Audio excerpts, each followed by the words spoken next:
ఉపరితల ఆవర్తన ప్రభావంతో ఉత్తర కోస్తాలో వర్షాలు కురుస్తున్నాయి. ఇవాళ 1-2 చోట్ల భారీ వర్షాలు కురిసే అవకాశం ఉంది. కొన్ని చోట్ల ఉరుములు మెరుపులతో పాటు పిడుగులు పడే అవకాశం కూడా ఉందని వాతావరణ కేంద్రం అధికారులు అంచనా వేస్తున్నారు. రాయలసీమలో వేడి వాతావరణం కొనసాగుతోంది. పొలాల్లో పనిచేసే రైతులు, వ్యవసాయ కూలీలు, పశువుల కాపరులు, మత్స్యకారులు అప్రమత్తంగా ఉండాలని అధికారులు సూచిస్తున్నారు.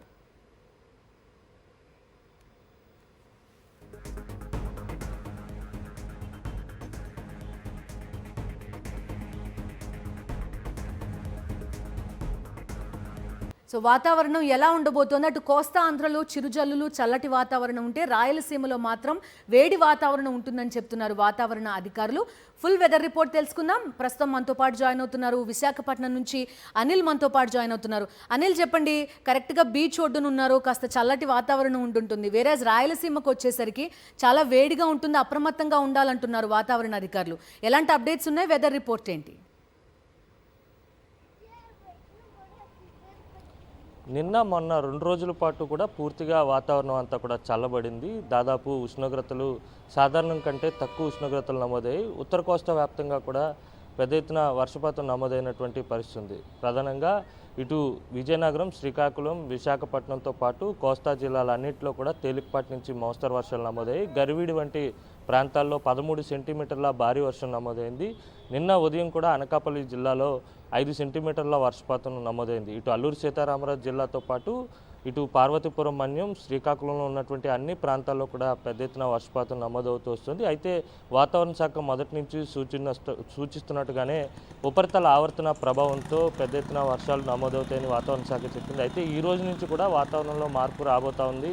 ఈ రోజు నుంచి మళ్ళీ సాధారణ ఉష్ణోగ్రతలు ఈరోజు సాయంత్రం నుంచి నమోదయ్యే అవకాశం ఉంటుందని వాతావరణ శాఖ అంచనా వేస్తున్నటువంటి పరిస్థితి ఉంది. ఇప్పటివరకు చూసుకున్నట్లయితే కనుక అతి తక్కువ ఉష్ణోగ్రతలు నమోదైనటువంటి పరిస్థితి ఉంది. ఈ రోజు సాయంత్రం నుంచి కూడా మళ్ళీ ఉష్ణోగ్రతలు వేసవిని తలపించే విధంగా ఉండబోతున్నాయి. ఉత్తర కోస్తా అంతా కూడా ఇదే మాదిరి వాతావరణం ఉంటుంది. మరోవైపు చూసుకున్నట్లయితే కనుక ఇటు కోస్తా తీరం వెంబడి కూడా పెద్ద ఎత్తున వర్షపాతం నమోదవుతుంటే రాయలసీమలో మాత్రం అత్యధిక ఉష్ణోగ్రతలు నమోదవుతున్నటువంటి పరిస్థితి.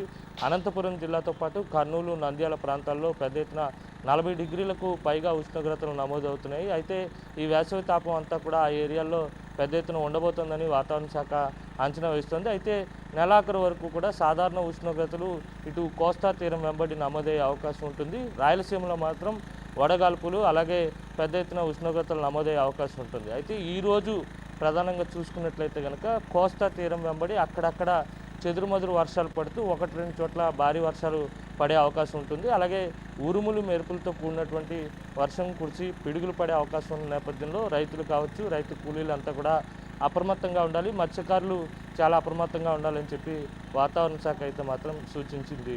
బిందు. Okay Anil, thank you. So అది ఫుల్ వెదర్ రిపోర్ట్.